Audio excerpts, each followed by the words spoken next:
সালমান শাহ যেখানে আমাকে দেখতো ও দৌড়ে আসতো, তো সাংবাদিকরা থাকতো, তাহলে তখন কিন্তু আমি ফোকাসে থাকতাম। তখন কিন্তু আমাকে নিয়ে লেখা হতো ছায়াছন্দ, চিচালি। আপনারা আছেন বলে কিন্তু এখন কিন্তু সবাই একটু ফোকাসে আসতে পারছে। দর্শক, আমার সাথে এই মুহূর্তে উপস্থিত আছেন কোরিওগ্রাফার গৌতম শাহ। কথা বলবো তার সাথে। দাদা কেমন আছেন? খুবই ভালো আছি ভাই, আপনি কেমন আছেন? আমিও ভালো আছি।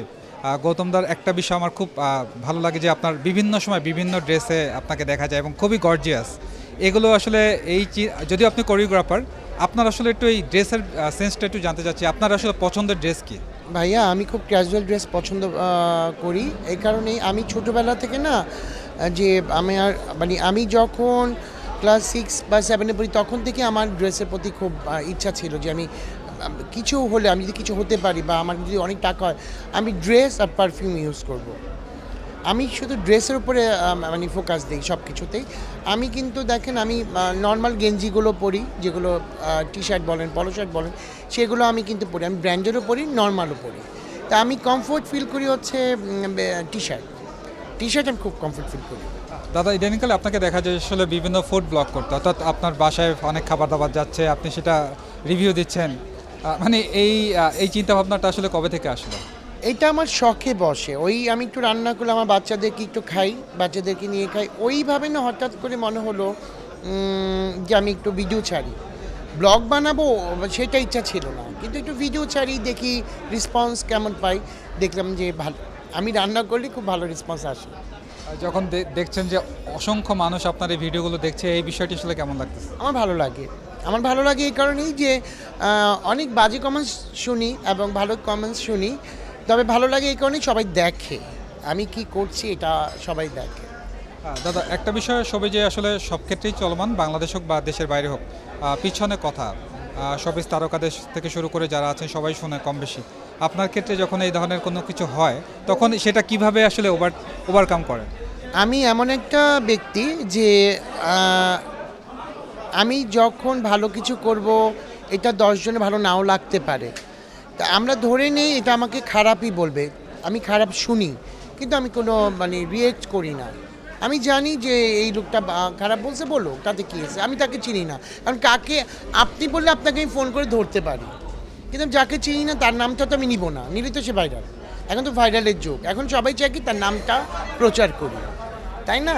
এই জন্য আমি কোনো নামই নেই না, আমি কোনো রিয়েক্টই করি না। ভালো মন্দ মিলেই তো আমরা মানুষ। জীবন থেকে অনেককেই বাদ দিচ্ছেন, অনেক নায়িকাই আপনার সাথে কাজ করেছে, এখন নাই। এটা একটু মানে আপনি যদি একটু ক্লিয়ার করতেন যে আসলে কোন নায়িকা আপনাকে বাদ দিলেন বা কার প্রতি এই ক্ষোভের জায়গাটা তৈরি হয়েছে? এইটা 2টা নায়িকা বাদ দিয়েছে আগে, আমি ওগুলো নামও বলিনি। এই মুহূর্তে আমি যাকে বাদ দিতে যাচ্ছি, দেখেন একটা লেবু কিন্তু চিপতে চিপতে তিতা হয়ে যায়।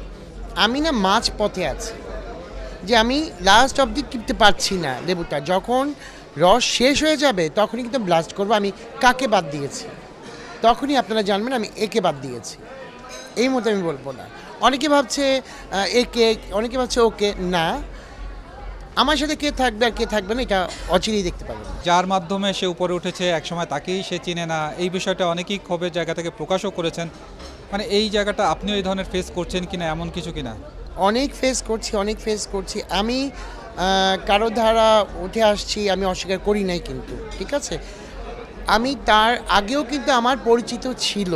তখন কিন্তু এই প্ল্যাটফর্মটা ছিল না, এত ইউটিউব, এত টিভি চ্যানেল ছিল না সেই মুহূর্তে। আমি যখন মিডিয়াতে, কারণ আমি যে বড় বড় আর্টিস্টদের সাথে কাজ করেছি, আমি কিন্তু সালমান শাহ, জাফর ইকবাল এবং ওয়াসিম ভাই, আমাদের জসিম ভাই, রাজ্জাক ভাই, আমি এদের সাথে কাজ করে আসছি, সোলানা ভাই। মানে সালমান শাহ যেখানে আমাকে দেখতো ও দৌড়ে আসতো। তখন যদি এই আপনাদের মতো এত মানুষজন থাকতো, সাংবাদিকরা থাকতো, তাহলে তখন কিন্তু আমি ফোকাসে থাকতাম, তাই না? কারণ তখন কিন্তু আমাকে নিয়ে লেখা হতো ছায়াছন্দ, চিচালি, এইসব ইত্তেফাক, এরা লেখালেখি করতো তখন। এখন এই মানে ইউটিউব বা বলেন বা টেলিভিশন চ্যানেলগুলো বলেন, আপনারা আছেন বলে কিন্তু এখন কিন্তু সবাই একটু ফোকাসে আসতে পারছে। তখন কিন্তু এত চ্যানেল ছিল না, তাহলে আমি কি বলবো? আমি কি তখন, আমাকে কি এরা চিনতো না? যারা এখন বলছে আমি তাদের দ্বারা পরিচিত, তাহলে সালমান শাহ কী বলতো, জাফর ইকবাল কী বলতো? আমি জাফর ইকবাল ভাইয়ের বাসায় বসে খেয়ে আসছি, সে আমাকে রীতিমতো নিয়ে নিয়ে গান শোনাতো। আমার একটা বন্ধুর মতো ছিল, তাহলে ওগুলো কি বলবেন আপনি?